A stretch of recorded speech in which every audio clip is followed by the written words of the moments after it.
State Association of Boroughs, Inside Pennsylvania Boroughs connects you to legislation and policy that will affect you and your family. Your host, Chris Kapp, and his guests discuss current affairs that matter to you most. Connect with your state by tuning into Inside Pennsylvania Boroughs on Sundays here on PCN.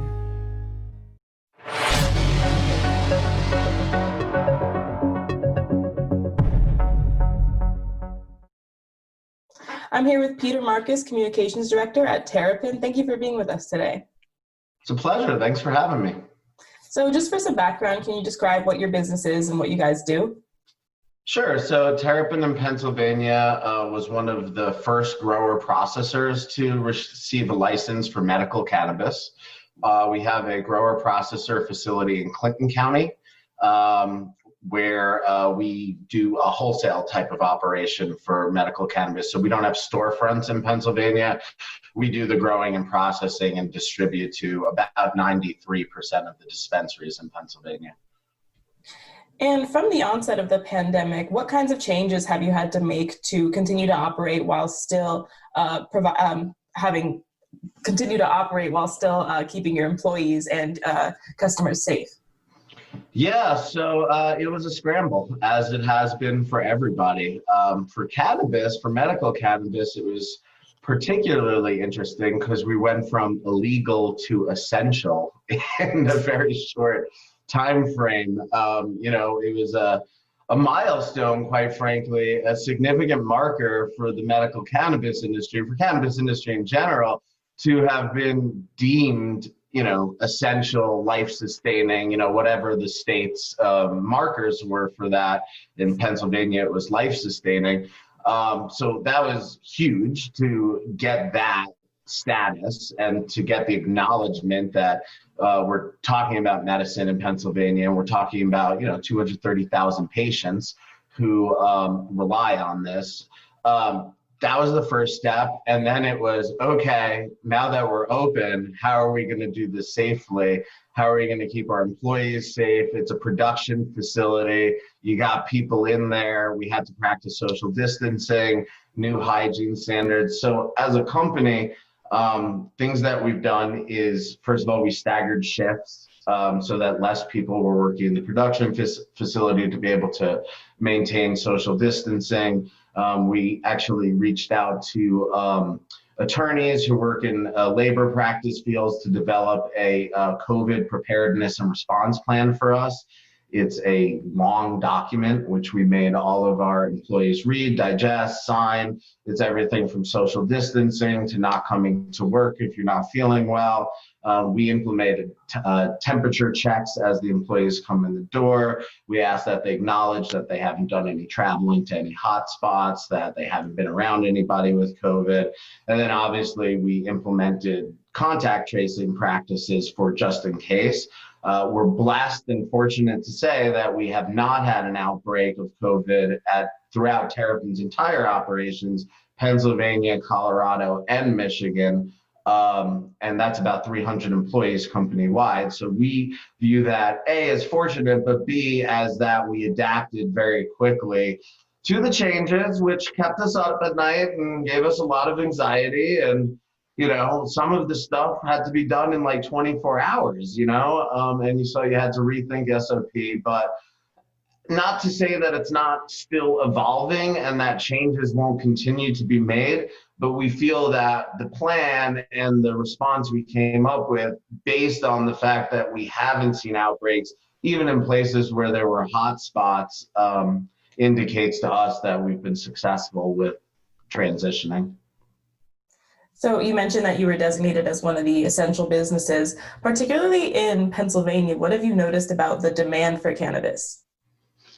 Yeah, so it's fascinating. So first of all, this was the first time that cannabis was legal during any sort of a pandemic. So we have no, history to point to or anything like that. It's really hard to make concrete conclusions. We've seen an increase in demand. That being said, in Pennsylvania specifically, you're talking about a medical program that was growing before COVID. So you more patients were being added, more grower processors were expanding, getting more product out. The Department of Health had made changes that allowed for more flower to be grown. People forget in the beginning of the Pennsylvania program, they didn't even allow flower. It started with just like oils and things like that, and then they added flower later. So the program itself was building up, more patients were coming in, more products were coming in the market. So part of the increase in Pennsylvania specifically is because the medical program was expanding. That being said, across the board, we've seen an increase in cannabis sales. It's hard not to assume that there's a connection to COVID and to the anxiety and uncertainty in the world right now.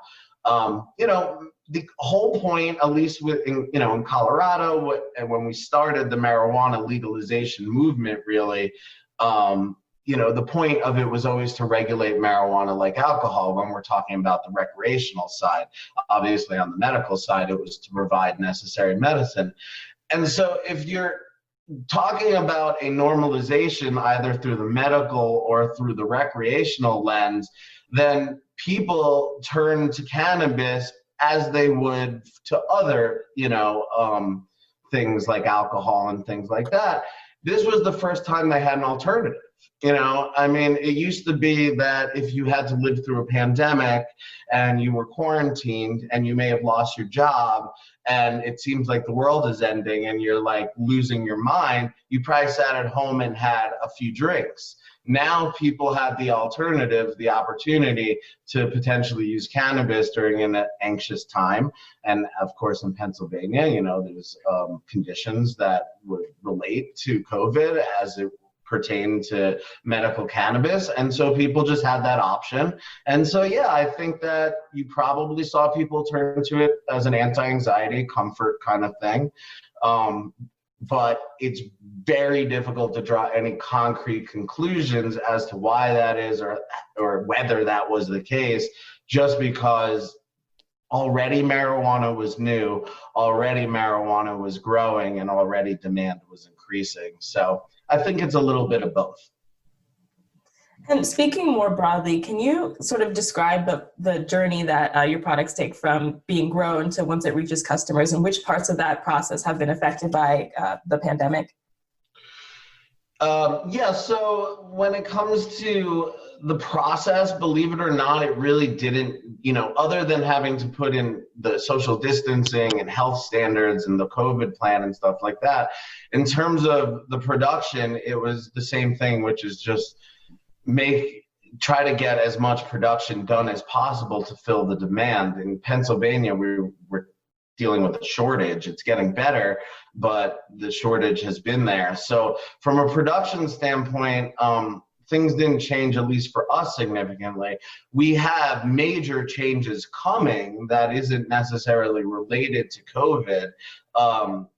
So Terrapin is in the process of doubling operations at our facility in Clinton County, Pennsylvania.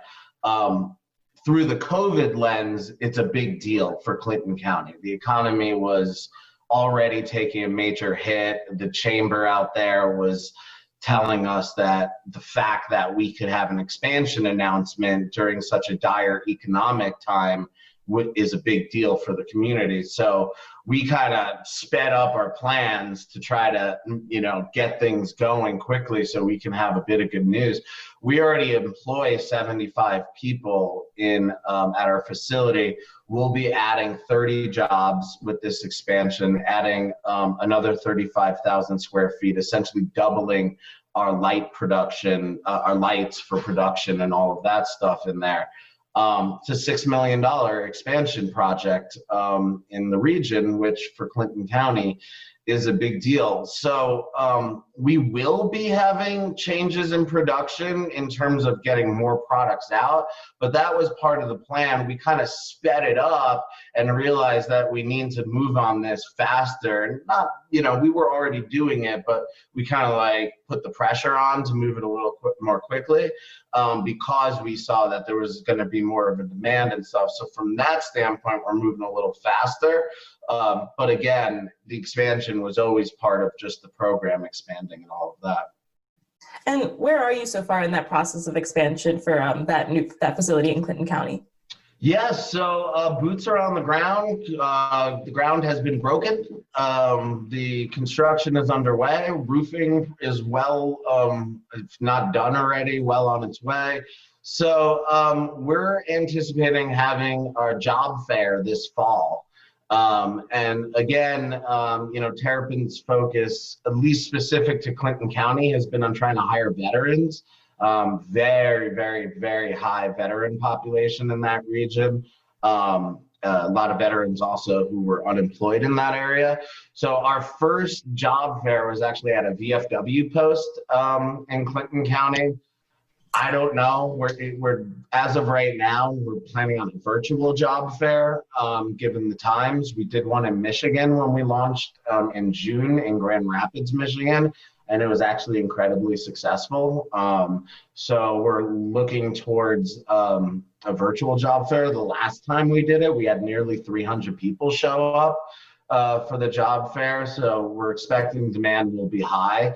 We don't have an exact date yet. Sometime this fall, we'll be doing the job fair, so you can get a sense of the project timeline. If we're hiring in the fall, we'll probably be ramping up operations towards end of fall, early start of the winter.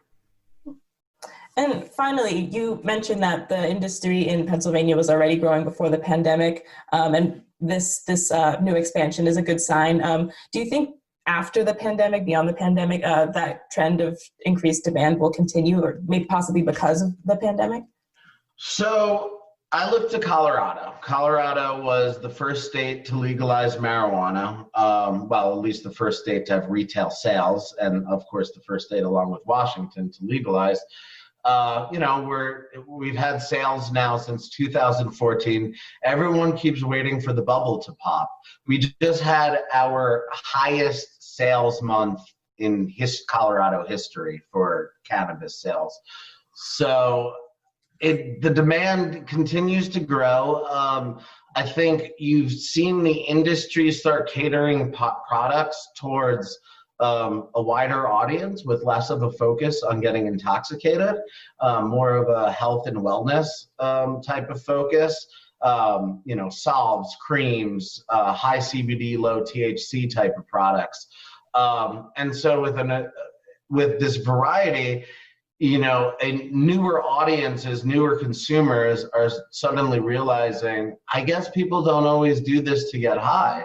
And so they're starting to experiment with new products. So even in a mature state like Colorado, we're seeing expansion. I imagine you'll continue to see expansion in Pennsylvania. More importantly, is they're having the adult use conversation in Pennsylvania. COVID has been has propelled that forward a bit. You're starting to see lawmakers from both sides of the aisle in Pennsylvania talking about a need for adult use sales in the state, potentially to help with budget woes. The cannabis industry never tries to say that cannabis is the savior for state budgets, but when you're talking about a decline in revenue because of a global pandemic, every little bit will help. And so you've started to see the conversation shift. So my guess is for Pennsylvania is you're just going to see this thing continue to evolve. I think that demand will increase. I think patient numbers will increase. And I think that we're having a very real conversation right now about adult use in the state with movement we could see, next year. So no, it's still a very young program with a lot of room for growth. And, for us, it was a bit of a homecoming for us. The owner of Terrapin is from Pennsylvania. He went to Penn State. He just gave a commencement address for a cool program. We sponsor medical marijuana education for underrepresented students. It's a program we've engaged in with historically Black colleges in Pennsylvania, where we're working with students from those colleges and finding opportunity within the medical cannabis industry out there, insights, mentorship, training, stuff like that. Chris just gave the commencement speech, for lack of a better word, which will be broadcast via Zoom on Friday. We've been embedded in Pennsylvania. He's from Pennsylvania. For us to watch the program grow, we don't want to ever leave. So we're feeling really good about the program and feel like we'll be in the community for a long, long time. All right. Peter Marcus, Communications Director for Terrapin. Thank you so much for your time. Yeah, it was a pleasure. Thank you for having me. This Sunday on Keystone Cuisine. And then we're going to cut that on the bias and lay it on a lightly sauteed dish of fresh peach nectar and a fresh peach reduction mixed with some brandy and heavy cream and lightly topped with some scallions.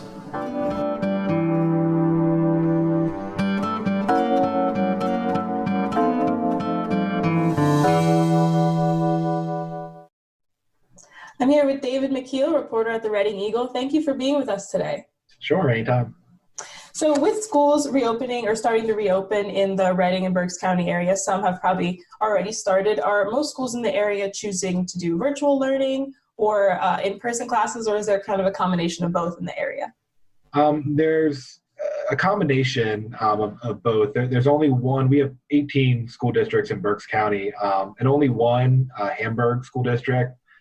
They're the only ones who are opening fully in person.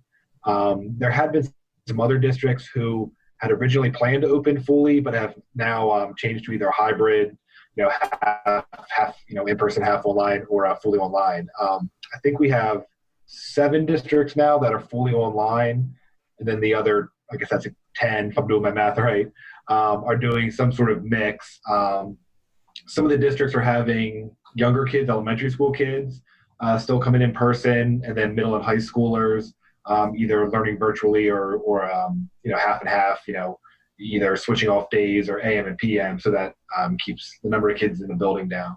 So it's really kind of a mix of methods that they're using. And for those schools that are having in-person classes in some form, what are some of the safety precautions that are being taken for those kids inside the school? Well, a lot of it is stuff that you would typically think of, the stuff that we've all been hearing for months, hygiene, washing your hands, hand sanitizer, social distancing. Students will have to wear masks. The State Department of Education and Health made that clear last week. They updated their mask. Everybody inside of the school has to wear a mask at all times, unless they're eating or drinking, stuff like that. And then some of them, a couple of districts are doing temperature checks for people coming into the building. Not many, only a couple. A lot of the districts are asking families and students and staff to, self-monitor, to check for symptoms or check their temperatures before they come to school each day. There's a whole host of new cleaning, procedures in place, with, special recommended cleaning agents and stuff like that. But yeah, it's mostly just the same kind of things that businesses have been doing. A lot of cleaning, a lot of, hygiene, a lot of monitoring symptoms, stuff like that. And for those students who will be in school, how will their experience be different when it comes to things like lunch and gym and activities that require a lot of gathering? Yeah, schools are trying not to have large groups gather and trying to keep kids as far apart as possible.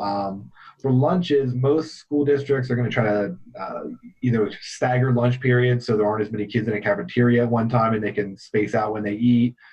Some districts are going to let kids pick up food and then take it back to classrooms.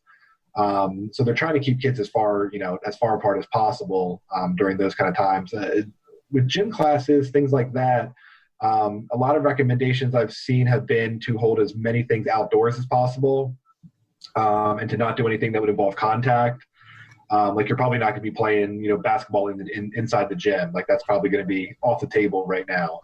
You might be doing, different activities outdoors, some like running events, stuff like that. But whatever they can do to keep kids as socially distanced as possible and avoid contact between students is what they're trying to do. obviously people are very concerned about the safety of the students, but teachers are also at risk when they go to school. What are the voices of the teachers in these debates about whether to reopen or how to reopen? How are they weighing in the conversation? I think they are being taken into consideration. I know the state teachers union has been pretty vocal about some guidelines they want to see in place. For the most part, the districts around here seem to be fairly receptive. It depends on which district, but a lot of them are offering flexibility for teachers, particularly if they're if they're at risk, if they have underlying conditions. I mean, this is a lot for teachers. No matter what they're doing, it's going to be different than what they're used to. I mean, if you're having to shift to totally online, that's completely different than what you've trained to do. Even if you're doing a hybrid, having to split your lesson so that it works online and in person is difficult. And then on top of that, worrying about health issues. And I mean, some districts are going to be asking teachers to clean classrooms, to wipe down desks and stuff in between classes, which I know not everybody's happy about.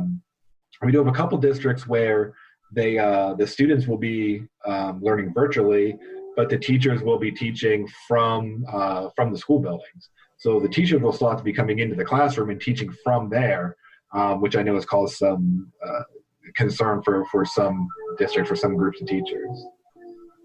And for those schools where the learning will be virtual, have there been any challenges in doing things like making sure kids have devices and internet connections for the different districts that are choosing that option? Yeah, that's always a challenge. Fortunately, here in Berks County, a lot of school districts had already, over the past several years, been moving towards what's called one-to-one, where every student has their own device, either like a Chromebook or a laptop or an iPad or some sort of device that they can use at home as well as in the classroom. So a lot of the districts, particularly the suburban districts, were already pretty far advanced in the technology area. And and access to internet, especially in the suburbs, is pretty easy for families to deal with. Now, in the rural parts of the county and in the city, that's a different story. The Reading School District, which is the city school district, I mean, they have a huge number of kids. There's a large number of families living in poverty. So they've been working really hard to make sure that those kids have the technology they need, because they are, in fact, Reading is starting the year fully online. So they're really working to make sure that kids have access to, internet, hotspots, that they have the technology they need. Now, I didn't do this story, but a colleague did, just wrote a story about the Reading School District made a deal with Comcast that's going to help provide some internet access. And so, I mean, I think in other parts of the state, it might be more of an issue, particularly some of the more rural parts of the state. I know that's been a big concern. I've heard that discussed in some hearings with the state legislature talking about this.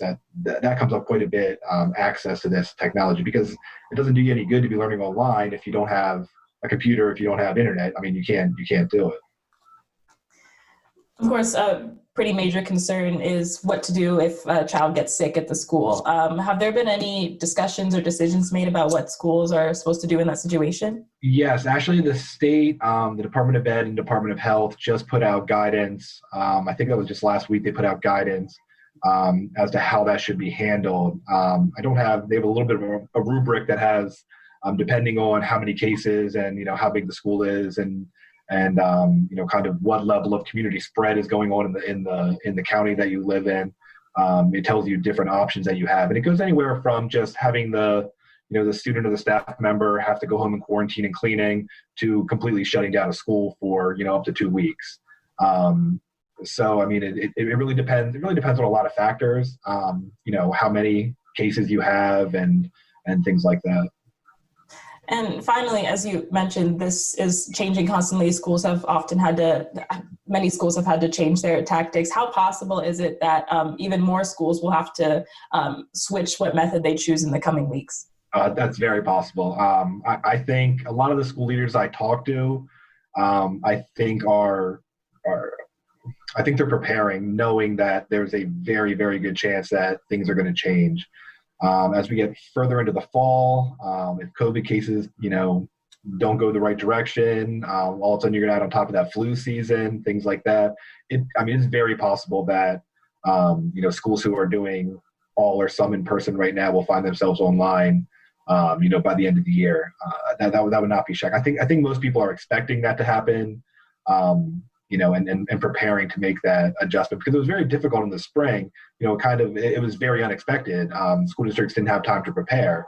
So from going one day to being full in person to all of a sudden the next day, you have to, redo everything that you're doing and move things online was quite a challenge. So I think, these, districts have had the summer and they've had a lot of time to prepare and come up with plans. So I think if that does happen, I think it will be a little bit smoother transition than what we saw in the spring. All right, David Mekeel, reporter at the Reading Eagle. Thank you so much for your time. Sure, no problem. Thank you.